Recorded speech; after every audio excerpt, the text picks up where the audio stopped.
Perang tidak harus selalu soal pistol, senapan, atau granat. Terkadang perang pun dapat menghasilkan barang-barang berguna yang ternyata kita pakai hingga saat ini. Oleh karena itu, manusia pun juga menganggap perang sebagai penggerak peradaban ke arah yang lebih modern. Salah satu perang terbesar dan paling berdarah dalam sejarah peradaban umat manusia adalah Perang Dunia Pertama, yang mengeluarkan banyak penemuan-penemuan yang ternyata manusia pakai hingga saat ini. Hari ini kita akan membahas 6 penemuan dari Perang Dunia Pertama.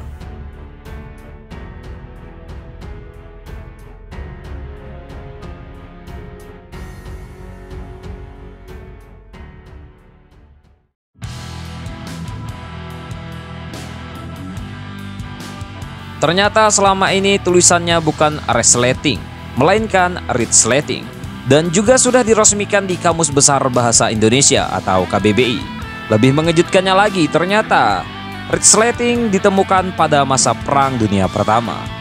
Lebih jauh lagi, sebenarnya redsleting telah dirancang paling awal pada tahun 1691 oleh penemu mesin jahit asal Amerika Serikat, Elias Howe, dan telah melalui banyak revisi. Pada tahun 1909, konsep redsleting yang kita kenal sekarang akhirnya disempurnakan oleh Gideon Sandbeck, seorang insinyur Amerika kelahiran Swedia. Meskipun pada awalnya kalah pamor dibandingkan kancing, redsleting akhirnya naik daun pada tahun 1920-an setelah mulai dijahitkan pada baju pilot pesawat dan menjadi tren busana pada saat itu. Sandbeck pertama kali tidak menyebutnya sebagai zipper seperti sekarang, melainkan hookless fastener atau pengikat nirkait. Sebutan zipper muncul pada tahun 1923 setelah sebuah perusahaan asal Amerika Serikat, B.F. Goodrich, menjahit redsleting tersebut pada model sepatu karetnya. Hingga saat ini, beberapa benda pun tidak lepas dari peran redsleting.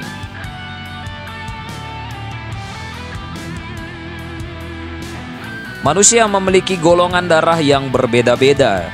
Jika sembarangan donor darah akan terjadi penggumpalan. Para dokter zaman dahulu hampir tidak pernah melakukan prosedur transfusi darah pada tentara. Berbeda hasilnya jika darah tersebut diberi zat antikoagulan dan didinginkan agar awet hingga berhari-hari, sehingga dapat ditransfusikan saat dibutuhkan. Gagasan tersebut adalah dasar dibalik berdirinya bank darah. Ternyata Perang Dunia Pertama adalah faktor pendorong utama dalam berdirinya bank darah pertama di dunia. Semua itu dimulai pada tahun 1915 saat seorang letnan asal Kanada, Lawrence Bruce Robertson, membujuk Royal Army Medical Corps, bantuan medis untuk tentara Inggris agar melakukan transfusi darah untuk para tentara yang terluka. Hal tersebut dapat menyelamatkan nyawa para tentara yang sekarat.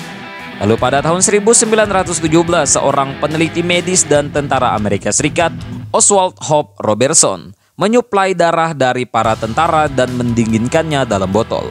Untuk mencegah penggumpalan darah, Robertson menggunakan sodium nitrat sebagai antikoagulan.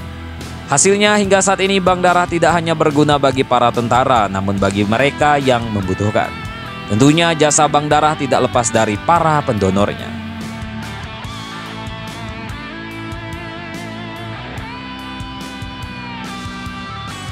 Jadi, tren masa kini ternyata penggunaan pertama kali trench coat bukan untuk tata busana, melainkan untuk militer. Lebih tepatnya untuk tentara Inggris dan Perancis. Bahkan, dua perusahaan tata busana saling klaim bahwa trench coat adalah penemuan mereka. Aquascotum mengklaim bahwa mereka sudah menemukan trench coat pada tahun 1850-an. Sementara Burberry sudah mengirimkan desain untuk trench coat berbahan gabardine pada tahun 1901 yang awalnya adalah desain jas hujan. Pada masa Perang Dunia Pertama, tentara Inggris dan Perancis memiliki dua opsi pakaian perang berbahan wool. Yang pertama adalah greatcoat dan British Swan. Pada saat itu hanya pangkat sersan mayor pertama yang boleh mengenakan trench coat. Lebih sering menghabiskan waktu di dalam parit trench coat menjadi opsi pakaian tentara populer pada saat itu karena bahannya lebih ringan daripada greatcoat dan British Swan. Dapat menahan dingin dan melindungi mereka dari hujan saat berlindung dari musuh di parit dibandingkan wool yang rentan basah. Oleh karena itulah pakaian ini disebut dengan trench coat. Selain itu, trenchcoat juga didesain dengan tali bahu sebagai penanda pangkat dan lenja untuk menyimpan peta, pedang, dan perlengkapan lainnya. Pakaian ini pun mulai disorot sebagai tren busana saat pada akhir Perang Dunia Pertama. Para tentara memutuskan untuk tetap menyimpan trenchcoat dan mengenakannya secara umum. Hingga saat ini, trenchcoat tetap menjadi fashion statement bagi beberapa orang dikarenakan desainnya yang elegan ala-ala vintage dan gagah.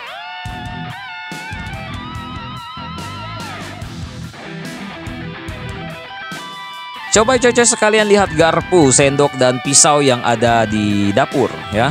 Mereka itu terbuat dari bahan baja tahan karat atau stainless steel. Baja ringan ini digunakan untuk memproduksi peralatan makan hingga pesawat terbang.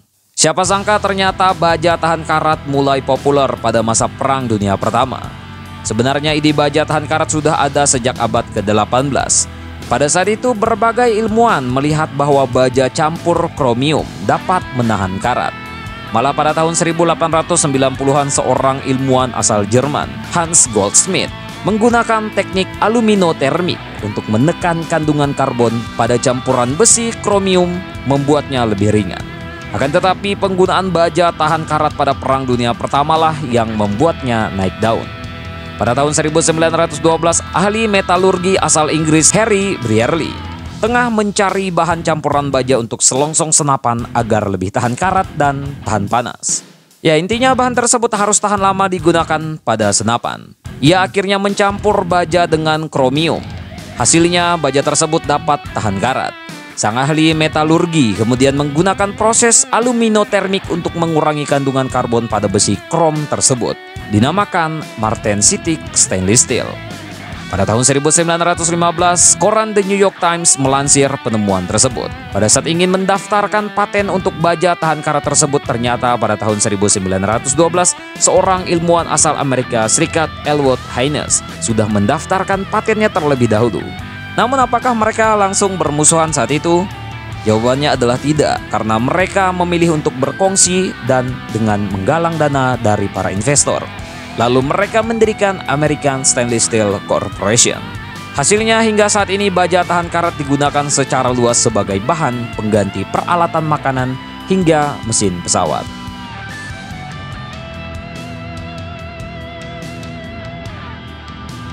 Jika ditanya siapakah penemu pesawat, jawabannya adalah Wright bersaudara.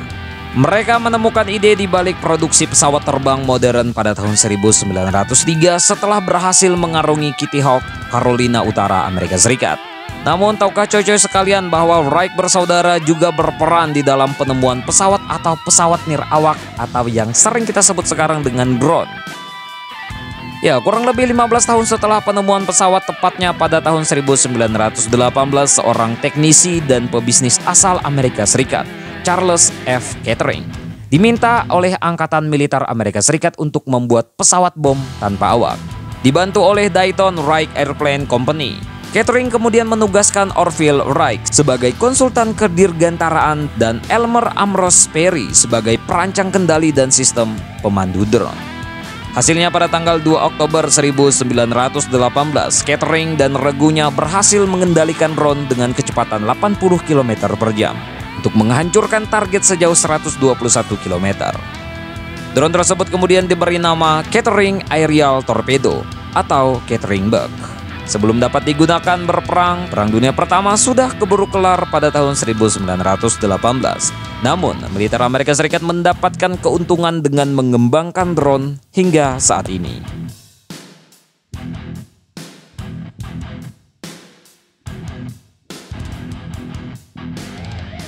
Meluasnya pemakaian arloji di masyarakat sama kisahnya seperti penggunaan trenchcoat. Awalnya pada tahun 1571, seorang bangsawan Inggris, Robert Dudley, memberikan sebuah jam tangan kepada Ratu Elizabeth pertama. Lalu pada tahun 1806, istri Napoleon Bonaparte sekaligus permaisuri Prancis, Josephine de Beauharnais, juga menerima hadiah jam tangan. Jam tangan tersebut pun akhirnya menjadi arloji tertua yang pernah ada. Sama seperti sepatu hak yang pertama kali didesain untuk para pria, maka arloji pada mulanya didesain untuk dipakai kaum hawa. Para pria terutama tentara pada saat itu masih terikat dengan jam saku hingga akhir abad ke-19. Hal tersebut bertahan hingga Perang Dunia Pertama. Para tentara Inggris kemudian mulai menyadari pentingnya sinkronisasi waktu pada peperangan. Akhirnya sebuah arloji dengan jarum glow in the dark dan kaca anti pecah pun diproduksi untuk para tentara. Diuji saat peperangan di parit, arloji ternyata lebih efektif dibandingkan jam saku yang ribet untuk dikeluarkan. Setelah Perang Dunia Pertama selesai, para tentara kemudian tetap mengenakan arloji tersebut sehari-hari. Masyarakat pun mengikuti tren tersebut hingga saat ini. Tidak hanya untuk menunjukkan waktu, sekarang arloji juga dianggap sebagai salah satu aspek busana penting untuk para pria. Perkembangan arloji juga tidak hanya bersifat analog, melainkan juga digital. Ya, itulah tadi beberapa penemuan-penemuan penting yang nama-namanya menjadi harum ketika Perang Dunia Pertama. Tentang ini, bagaimana menurut kalian, coy?